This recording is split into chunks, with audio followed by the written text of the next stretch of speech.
Hi, today I'm going to teach you how to make croissant dough, and I'm not actually going to make it into croissants. I'm going to make it into sugar buns, which taste like croissants but are rolled up with a little bit of cinnamon sugar inside and baked in muffin cups and then rolled in more cinnamon sugar so that they're super duper delicious. But all of the principles of the dough are exactly the same. So I have here just a basic bread dough that's made with milk. So it's 1.5 cups of milk, a tablespoon of yeast, a 1/4 cup of brown sugar, and 4 cups of flour. And all I did was I mixed that together in a bowl of a mixer with the dough hook just until it came together. I kneaded it just for a minute or two. It's a pretty soft, a little bit tacky dough. And then I put it in the refrigerator for an hour so that it could chill. The hardest part about croissants is maintaining the right temperature. So you want the butter to be cold enough that it's not going to melt into the dough. You want it to stay separate and form the layers, which is what makes croissants nice and flaky. As the butter melts in the oven, it releases steam, and that's what creates those layers. But you don't want the butter to get too cold, because then if it just chunks up, then it won't roll out as flat and thin as it needs to. So that's the hardest part. It's one of those things where you just have to practice it a few times, but even the ones that don't turn out perfectly like they're supposed to are still super delicious, so it's a win-win. So what I'm going to do is I'm going to start by rolling out my dough. I chilled it kind of in a little square here.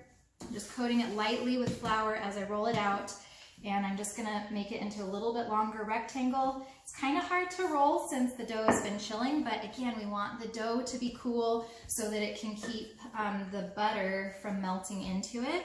So as best you can, you want to kind of shape it into a rectangle. And there's several different ways to wrap the butter in the dough. So what I have is I have my dough, and then I have 3 sticks of butter. There's a few different ways to flatten it. One would be put it in between parchment and just beat it with a rolling pin until it's as thin as you want. I've chosen for a slightly different technique where you put it in the KitchenAid mixer just for a short amount of time, just to kind of break it down a little bit, get a little bit more pliable, but you don't want it to be super soft, and you don't want it to get warm at all. You still want it to be pretty cool, pretty firm, but a little bit more workable. Some people will just cut it into slices and arrange the slices. There's also a few different ways to shape it. So I'm going to show you the methods that I prefer. I've tried a few different things, and this to me gets the best results, but other people may have other experience. So this is what I do. So I've put it in the mixer, and you can see I kind of scraped down the sides here ahead of time to get all of that butter together. And then what I'm going to do is I'm going to kind of pat out the butter into a square that's covering 2/3 of the dough. You don't want to press the dough too much. This is super messy, but kind of fun at the same time. So I'm going to do what's called a letter fold, and it's just like it sounds when you're folding a piece of paper to put it in an envelope, and you fold it in thirds, just like a letter. That's what we're going to do with this dough. So again, this is a lot of butter, 3 sticks of butter. So I'm trying to get it pretty evenly spread out here, and I'm trying to work really quickly so that it doesn't get too warm. But again, I'm trying to cover about 2/3 of the surface. Okay, so it's kind of thick in some of those areas, spreading it out just a little bit. Again, I don't want it to melt. As soon as I get this on here, I'm going to roll it just a little bit, then it's going to go straight back in the refrigerator so that the butter can stay nice and cool. Okay, so it looks like about 2/3 to me. So then what we're going to do with our letter fold is I'm going to fold the part that doesn't have any butter, I'm going to fold over onto the butter. And then I'm going to fold this other part, maybe I went a little bit too far. This other part that does have butter, I'm going to fold onto the part now that doesn't have butter. So our end result here is dough, butter, dough, butter, dough. So I want to try to square my corners as best as I can so that it creates some nice layers there. when you're rolling this out, you want to be super careful because you want the butter to roll out the same way that the dough is rolling out. You don't want the butter to squirt out the ends. So you need to be very, very gentle with it because the butter's soft right now. My dough is soft too. You want them to be pretty similar to the same texture, but I'm gonna just roll it just a little bit, and then I'm gonna put it back in the refrigerator so that it can chill. So I'm just doing really, really gentle movements here just to flatten it a little bit. And then I'm gonna wrap it in plastic wrap and put it back in the refrigerator for 1 hour. So each time we fold it like this is called a turn. This is my first turn that created the layers in there, and I'm gonna do a total of 4 turns. You might see different recipes calling for a different number of it. We folded ours in thirds. Some will have you fold it in half. Some will have you fold the sides into the middle and then on itself again to fold it into fourths. Like I said, this is what's given me kind of the best results. So this is what I'm sticking with. We're gonna pop this into the refrigerator and we'll be back in an hour. Okay, so my dough has been chilling for about another hour. I'm getting ready to do the second turn. And I want to correct something I forgot to say earlier. There's also a couple teaspoons of salt in this dough. I didn't mention that at the very beginning. I glazed right over it. Anyways, there is salt in this dough. If there isn't, the taste would be a little bit off and it would probably puff up a little bit too much while it's rising unhindered. Okay, so I lightly floured my work surface.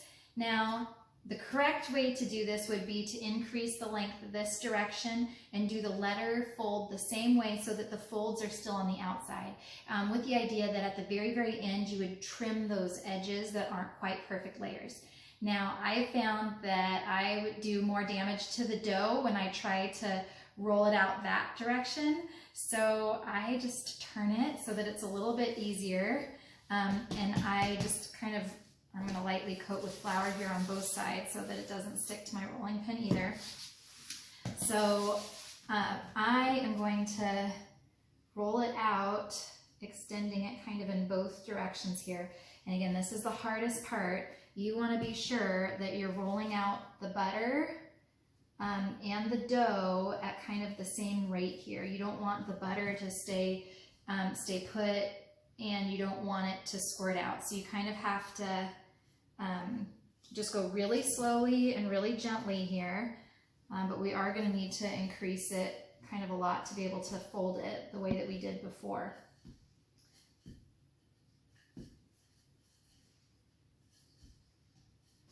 Okay. So again, while I'm working, I want to make sure that it's still staying as a rectangle. I'm kind of feeling here for my butter, making sure that it's not cracking or squirting out. This takes a little while. So it does kind of want to tend to not stay rectangular. That's a little bit difficult too.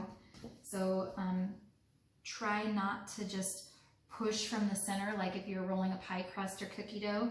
You just want to kind of wiggle it kind of all over, just because you're trying to flatten it all at the same time. And that's what creates those super thin layers that makes croissants so flaky and delicious. Okay, we're getting closer.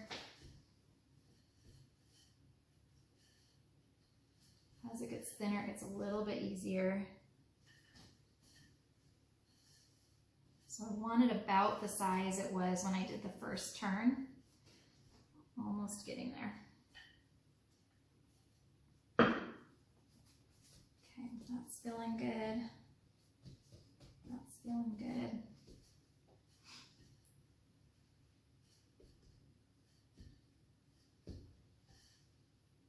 And like I said, this just takes a little bit of practice.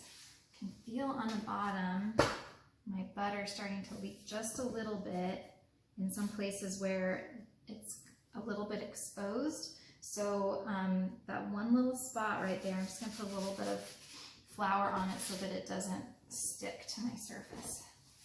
Okay.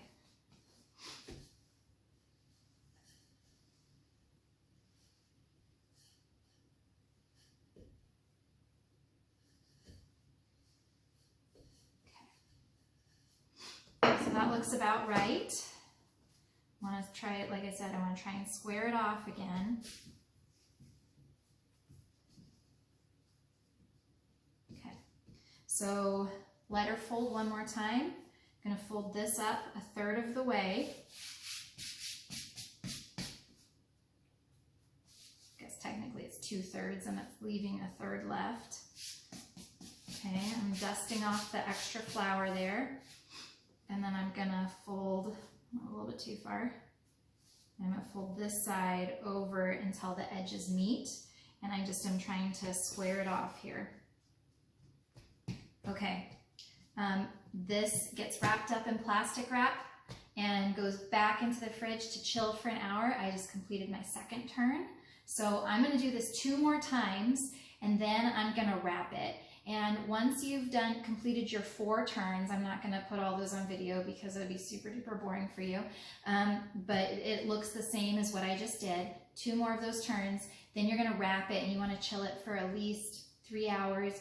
I'm going to go ahead and chill it for overnight because I want to make these tomorrow morning for Mother's Day brunch because I like to eat them. So anyways, once you're done, make sure you wrap it really well and then refrigerate it for at least 3 hours to overnight. At that point, you could take it out and it's ready to use for whatever recipe you'd like to use it for. If you're making regular croissants, you just roll out to a big rectangle, cut it into strips, and then cut those strips into triangles, just kind of going diagonal back and forth. And then you're gonna roll them up, let them rise, find a good recipe for croissants, and it'll give you more like specific guidelines for the size, for how much time you let them rest, about 2 hours. And then you usually bake them at a pretty high temperature to get that nice crispy golden brown crust on them. But I will be back tomorrow morning and show you how we're gonna shape these into cinnamon buns. All right. Okay, so the dough has been rising overnight. You can see it's puffed up quite a bit from when I put it in yesterday. And so I'm just gonna unwrap it and then I'm gonna roll it out. At this point, you could use the dough to make croissants, but the recipe I'm gonna use is sugar buns. I think I said cinnamon buns last time, but really they're sugar buns. They're so good. Okay, so got a nice puffy dough here. And so I'm going to deflate it just a little bit before I roll it out. Make sure it gets a nice light coating of flour so that it doesn't stick to my surface. And it is pretty stiff, so it's going to be a little bit difficult to roll out, but basically you want it to be about 12 inches by 24 inches. And try to keep it in a rectangle if you can. Again, taking care not to squish it too hard. You don't want the dough to separate from the butter. You just kind of want them to roll out evenly. So this takes a little while to get it nice and thin, but see my butter.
don't have a ruler handy, what I do is use my recipe.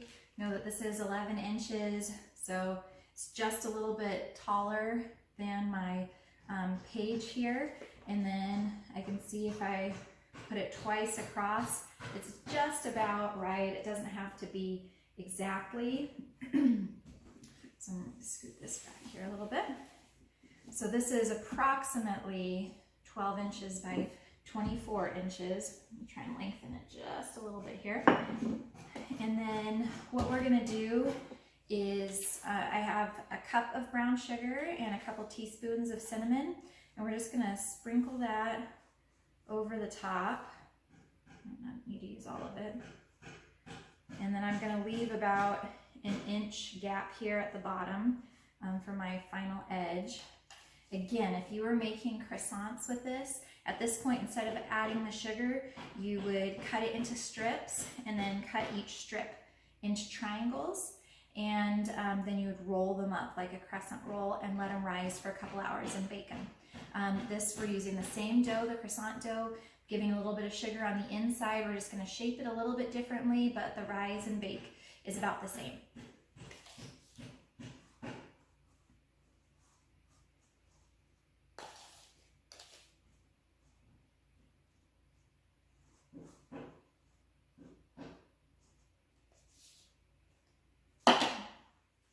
Just use my hands, this is faster.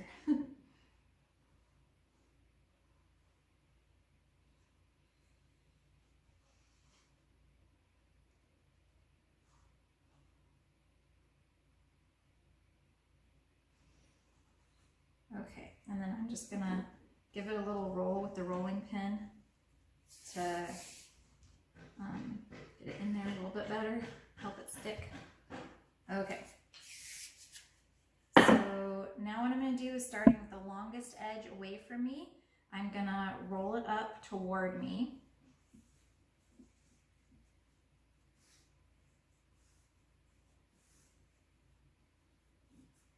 Okay, I'm being really delicate with the dough here to try and maintain all those little buttery layers.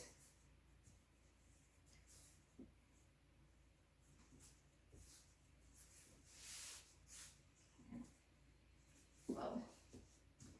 Try and stretch it just a little bit. And then keeping in mind here, you could either make 12 pretty large buns, but I'm gonna make 24 smaller buns just because we have kids and I don't want them to waste these delicious things. So, all right, so we're gonna do smaller ones. I know this has to make 24, so I'm gonna cut it in half and know that each one of these halves is 12. Then each one of these is gonna be 6. You could use a ruler if it makes you feel better. I'm gonna cut it again here. So these are each 6. And then I know that each one of these smaller chunks is gonna be 3. You can see I did not do a perfect job here. Sometimes I bust out the ruler if I'm doing it for an event or something. Okay. And you can see little buttery layers in there. So I'm going to cut this into 3 pieces. And then for each of my pieces, when I put it in my pan, you want to kind of take the tail of it and tuck it around the bottom. And then that's going to go in the bottom of the muffin cup. So I'm going to go ahead and finish this with the rest of my sugar buns.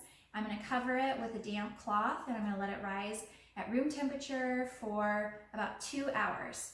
And then we're going to bake it at 400 for 25 minutes. If you have it on convection bake, it's going to be a little bit less time than that. You just want to kind of watch it, and I'll check back in when these are ready to go in the oven. So as you can see, the sugar buns have been rising for a couple hours. You can see how they're puffing up above the surface there. I'm gonna go ahead and put them in the oven at 400 degrees. I'm gonna check them at 20 minutes, but I'm guessing they'll need probably about 25 minutes. Okay, as you can see, these just came out of the oven. I'm gonna put them on a cooling rack before the the sugar gets hard and then they're too hard to come out. So I'm gonna let them cool on the rack for about 5 minutes, and then I'm gonna let them roll in sugar. And I have my oven on convection bake at 400, and I actually ended up taking them out after only 15 minutes instead of the full 25. So depending on your oven, be careful, watch them for the time. That's it. Okay, so the buns have been resting for a few minutes to cool so that they don't fall apart for this next step. So each one I'm going to take and just put into, I've got a little bowl of sugar here, and I'm just going to kind of toss it in it so that it's lightly coated with sugar. And that's what each one of them should look like. You can see here the nice buttery, flaky layers. You can kind of see where it's flaking apart on that side too. And so that's what these finished products look like. That's it.